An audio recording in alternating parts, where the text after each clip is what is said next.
good morning and welcome back. Rising interest rates, inflation, declining economy. These are some buzzwords that you can find in many headlines today, but how much is real and how much is an exaggeration? So Bryan Buhr here, a real estate agent at Berkshire Hathaway Home Services Premier Properties, is here to lead you through the maze of information and explain beyond the buzzwords and sound bites of today's real estate market. So welcome back, Bryan. Yeah, thanks for having me. Yeah, how's your morning? Good. Great. I mean, the roads were a little icy, but we made it. Oh, yeah. So. Yep, you know, that's Fargo for you. Yeah.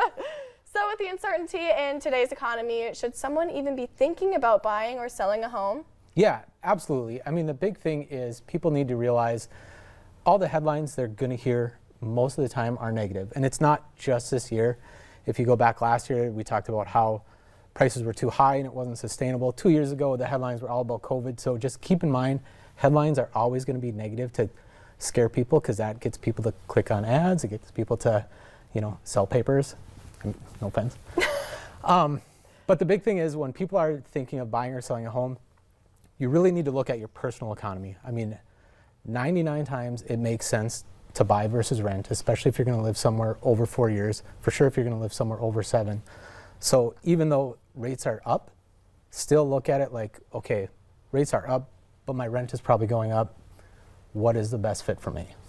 Yeah, absolutely. And I think that with me, it's always been that time commitment that was always an obstacle. So I'm glad that you gave me that little 4 to 6 years for the little span of time. So that's great. So if I own a home, did I miss the best opportunity to sell it?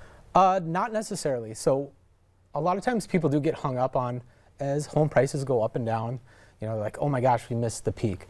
But really, it really depends on what you're going to do with that money. So think, if you're going to sell your house and buy a different one, if the prices went down a little bit, whatever you're buying went down a little bit too. So you're really, it's not like you've lost that big chunk of money because whatever you're going to buy, you're going to get that at a cheaper price as well.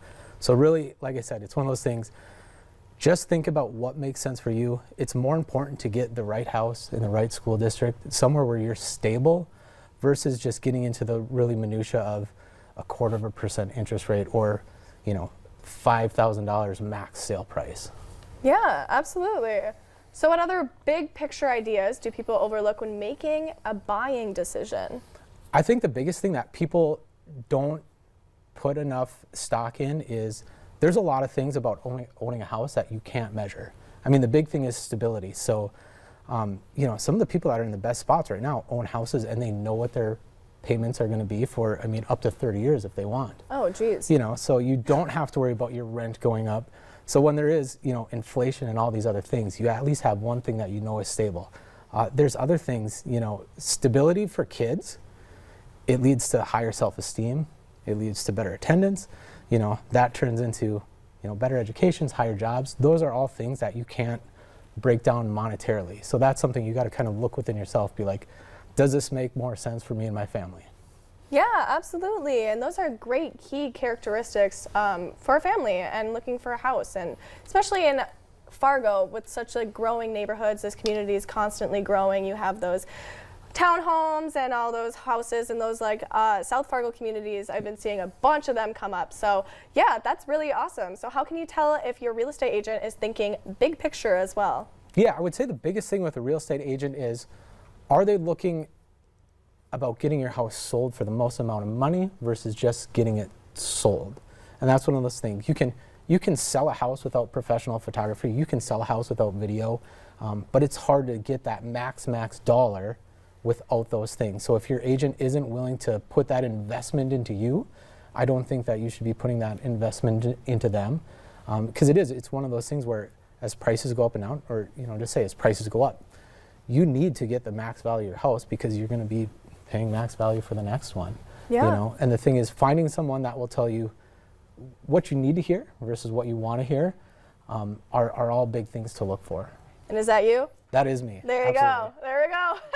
So how can we contact you and lay out all the right numbers for us? Yeah, the easiest way is just by cell. Call or text at 218-850-2004. We do have a pretty extensive YouTube channel as well that kind of breaks down some ideas. So very cool. If you just search Bryan Buhr Realtor or Bryan Buhr Berkshire on YouTube, up to like 100 videos. So oh wow, okay. yeah, Awesome. learn at your own pace. Yeah. So when you're ready, give me a call. All right, sounds great. Well, thank you so much, Brian, for that breakdown on real estate. Coming up on today's show, we'll have your daily dose of motivation.